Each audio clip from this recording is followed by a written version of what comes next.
Friends, मैं मुस्कान रॉय वापस से आपका स्वागत करती हूँ आपके अपने चैनल मुद्र दक्षा पे।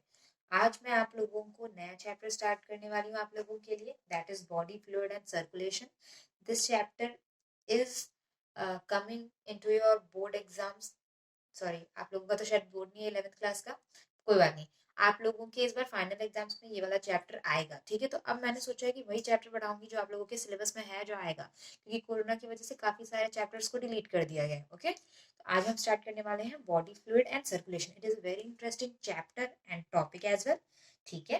तो चलिए हम स्टार्ट करते हैं बिना टाइम वेस्ट किए। Again I am telling, this is a flow chart form.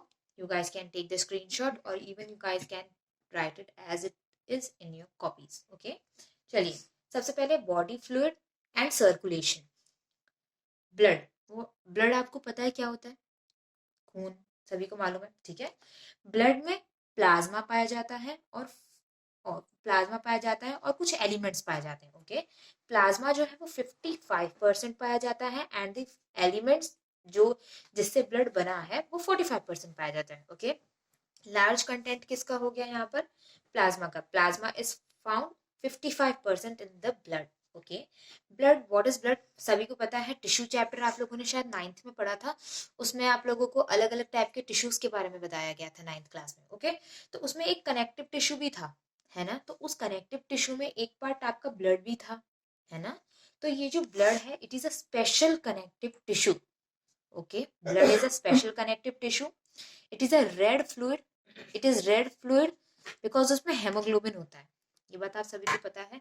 The blood is red due to the presence of a pigment known as hemoglobin. Leaves are green due to the presence of the pigment chlorophyll. Chlorophyll are present inside chloroplast. ये सारी चीजें आप लोगों को याद होनी चाहिए। Chloroplast is a type of plastid. वो सारा बाद में मैं बताऊंगी, अभी थोड़ा सा वहां पहुंच गई, लेकिन वो चैप्टर जब मैं आपको ब्रीफ में बताऊंगी तब मैं उसके बारे में भी डिस्कस करूंगी, ठीक है। अभी इसलिए बताती हूँ अब उतना ही। ब्लड, ब्लड में रेड फ्लूइड होता है। रेड फ्लूइड होता है ब्लड हमारा बिकॉज उसके अंदर रेड पिगमेंट होता है that is haemoglobin. Okay guys, next plasma, जो कि 55% होता है। प्लाज्मा किस किस चीजों से मिलकर बना है? प्लाज्मा वाटर से और प्रोटीन से। वाटर 90 to 92% वाटर ही होता है प्लाज्मा में, और प्रोटीन्स जो है 6 to 8% होता है। अब उसमें प्रोटीन्स कौन से होते हैं?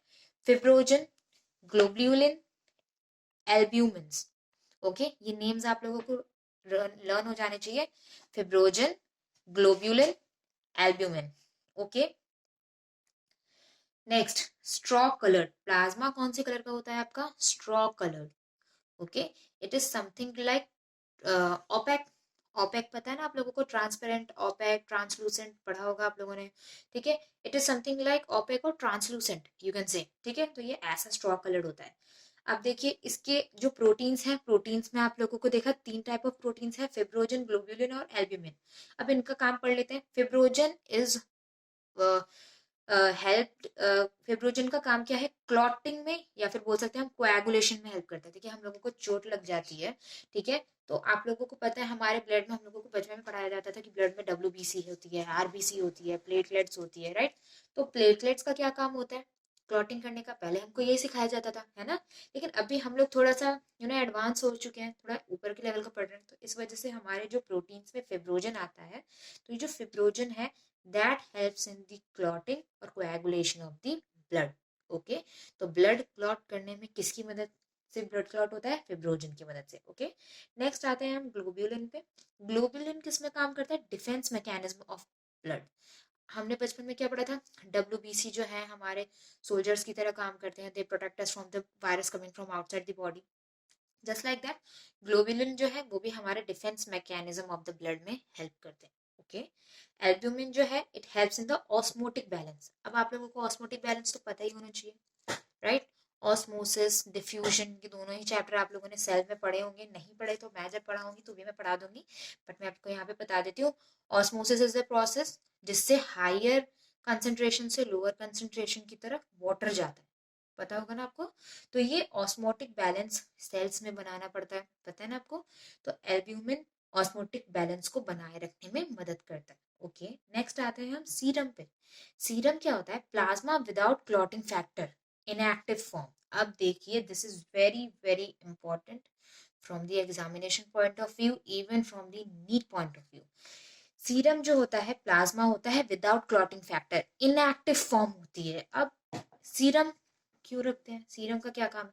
देखिए, अगर ब्लड में क्लॉटिंग फैक्टर नहीं होगा तो ब्लड में क्लॉटिंग नहीं होगी। देखिए, मेरे हाथ है, राइट, मेरे हाथ कट गए, खून निकल रहा है, तो क्या होगा? फटाफट से ब्लड क्लॉट हो जाएगा, है ना? तो जब हमारे शरीर से खून निकाल करके दूसरे शरीर में डाला जाता है, तब ब्लड क्लॉट क्यों नहीं होता? जब हमारे शरीर से ब्लड निकाल करके पाउचेस में ब्लड बैंक में रखा जाता है, तब हमारा ब्लड क्लॉट क्यों नहीं होता भाई? बताओ। This is because of this serum. Because वो क्या होता है? सीरम होता है। What is serum? उसमें कोएगुलेशन फैक्टर, क्लॉटिंग फैक्टर हमारा नहीं पाया जाता। जब क्लॉटिंग फैक्टर ही नहीं होगा तो क्लॉटिंग कहाँ से होगी? इसी वजह से ब्लड को सीरम में कन्वर्ट करके ब्लड बैंक्स में रखा जाता है, ताकि उसमें क्लॉटिंग ना हो और उसको एक बंदे से निकाल करके दूसरे बंदे में ट्रांसफर किया जा सके। ओके गाइस, नेक्स्ट, अब इसके फॉर्म्ड एलिमेंट्स पे आ जाते हैं। सीरम इज वेरी इंपॉर्टेंट, आप लोगों को अच्छे से आना चाहिए, ठीक है। नेक्स्ट आते हैं हम फॉर्म्ड एलिमेंट्स। अभी हम लोगों ने अपने प्रोटीन्स की बात कर ली, ओके। अब ये एलिमेंट्स जो 45% प्लाज्मा में क्या था? प्लाज्मा में वाटर और प्रोटीन था। प्रोटीन 3 टाइप के थे, तीनों टाइप के प्रोटीन मैंने आपके यहाँ पे डिस्कस कर लिए, ओके। सीरम आप लोगों को बता दिया, तो प्लाज्मा हमारा फिनिश हो गया। नेक्स्ट आते हैं हम अपने फॉर्म्ड एलिमेंट्स पे, जो कि 45% कंटेन करते हैं। तो फॉर्म्ड एलिमेंट्स में सबसे पहला है इराइथ्रोसाइट्स, ल्यूकोसाइट्स एंड थ्रोम्बोसाइट्स। बचपन में हमने पढ़ा था आरबीसी, डब्ल्यूबीसी, प्लेटलेट्स, पर अब हम बड़े हो गए हैं, थोड़ा समझदार बनिए, तो अब पढ़ेंगे erythrocytes, leucocytes and thrombocytes. Erythrocytes, leucocytes and thrombocytes. सबसे पहले हम इराइथ्रोसाइट्स पे आते हैं। इराइथ्रोसाइट्स जो है वो आरबीसी, रेड ब्लड सेल, इन सभी के फुल फॉर्म्स भी आप लिख लीजिएगा, ओके। कैसे भी पूछा जा सकता है। तो जो इराइथ्रोसाइट्स होते हैं, red blood cells, red colour is due to the presence of haemoglobin. पहले से पता है आप लोगों को रेड कलर क्यों होता है ब्लड का? क्योंकि वो हीमोग्लोबिन होता है उसमें, हीमोग्लोबिन पिगमेंट। पिगमेंट के बारे में मैंने अभी आप लोगों को बता दिया। हीमोग्लोबिन जो है वो पर 100 ml ऑफ ब्लड में 12 to 16 ग्राम हेमोग्लोबिन पाया जाता है, ओके।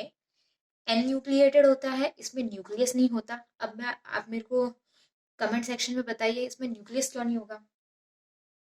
सोचिए थोड़ा सा। न्यूक्लियस ना होने का कारण इसमें ये है, क्यों? ये सेल नहीं है, इसमें न्यूक्लियस क्यों नहीं है? लेकिन इसमें न्यूक्लियस इसलिए नहीं होता क्योंकि अगर इसमें न्यूक्लियस होगा तो थोड़ी सी जगह तो न्यूक्लियस ऑक्यूपाई करेगा ना, पर इसको ज्यादा से ज्यादा सरफेस एरिया देने के लिए न्यूक्लियस एब्सेंट होता है, न्यूक्लियस होता ही नहीं है, ठीक है। तो why nucleus is not present? To provide large surface area, ज्यादा से ज्यादा सरफेस एरिया मिल सके। ज्यादा सरफेस एरिया होगा तो क्या होगा? ज्यादा जगह पे वो ऑक्सीजन को ले करके ट्रांसपोर्ट करने में हेल्प कर पाएगा, ठीक है। तो एन्यूक्लिएटेड होता है, विदाउट न्यूक्लियस होता है। हेमोग्लोबिन जो है इसमें, हेमोग्लोबिन का क्या काम है? Transport of carbon dioxide and oxygen का ट्रांसपोर्ट करने का काम हेमोग्लोबिन का ही है। हेमोग्लोबिन ही उसको रेड कलर प्रोवाइड कराता है, ठीक है।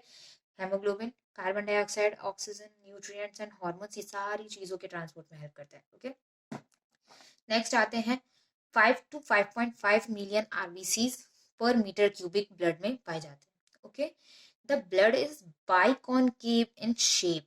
मैं भी आप लोगों को बाइकॉनकेव ड्रॉ करके दिखाती हूँ। बाइकॉनकेव इज कैसा? बाइकॉनकेव कैसा होता है? बाइकॉनकेव इज लाइक ऐसा।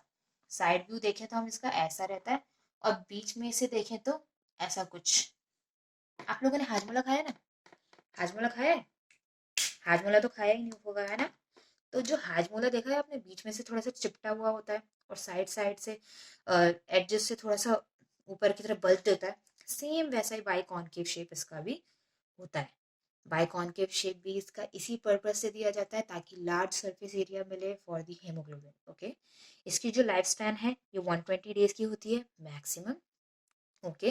ये डिस्ट्रॉय हो जाता है स्प्लीन में जाकर के। What is spleen? Spleen is a organ of the body. Spleen का क्या काम है? ब्लड को क्लीन करना, जो आरबीसी बेकार हो गई है, जो आरबीसी खराब हो गई है, उस आरबीसी को डिस्ट्रॉय करने का काम किसका है? स्प्लीन का। स्प्लीन को ग्रेवयार्ड ऑफ आरबीसी भी कहा जाता है। ग्रेवयार्ड मतलब आपको पता होना चाहिए, ओके।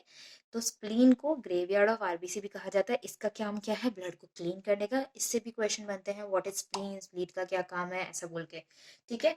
अब आरबीसी बनते कहाँ पे हैं? खत्म तो यहाँ पे हो गए, लेकिन मैडम आपने ये तो नहीं बताया कि वो बनते कहाँ पे हैं, तो मैं आपको वो भी बता देती हूँ, ठीक है। तो आरबीसी जो है वो आपके बोन मैरो में बनते हैं, ओके। बोन मैरो, आपके बोन मैरो जो है ना, ये मैं यहाँ पे एज करके लिख देती हूँ थोड़ा सा, ओके। स्क्रीनशॉट्स ले लीजिएगा, ओके। मैंने आपको बोन मैरो के लिए बोला, तो बोन मैरो जो है हमारा, बोन मैरो में हमारी हर चीज बनती है जो ब्लड के अंदर पाई जाती है, ओके। तो बोन मैरो भी जो है ना हमारा दो टाइप का होता है, ओके।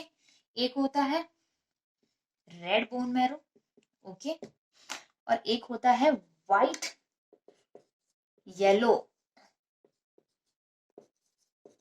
व्हाइट और येलो बोन मैरो, ओके। तो रेड ब्लड सेल्स जो है हमारे, आरबीसी जो है वो कहाँ बनती है? हमारे रेड बोन मैरो में, ठीक है। तो ये बात आपको याद रखनी है, बोन मैरो में भी कहाँ बनती है? रेड बोन मैरो में। तो this is the point you guys have to remember, okay. Thank you guys, that's it for today. आज के लिए बस इतना ही। बॉडी फ्लूइड एंड सर्कुलेशन आज हम लोगों ने चैप्टर को स्टार्ट किया है, ये आप लोगों के सिलेबस में भी है, तो प्लीज गाइस इसको देखिए, लाइक करिए, शेयर करिए, जिसको इसकी जरूरत है उसको, और प्लीज लाइक करिए। अगर कोई कमी रह जाती है तो कमेंट करिए, क्योंकि आपके लाइक से और आपके सब्सक्राइब से किसी को मोटिवेशन मिल सकती है। ये मैंने आपको पिछले वीडियोस में भी बोला है, okay. Thank you very much.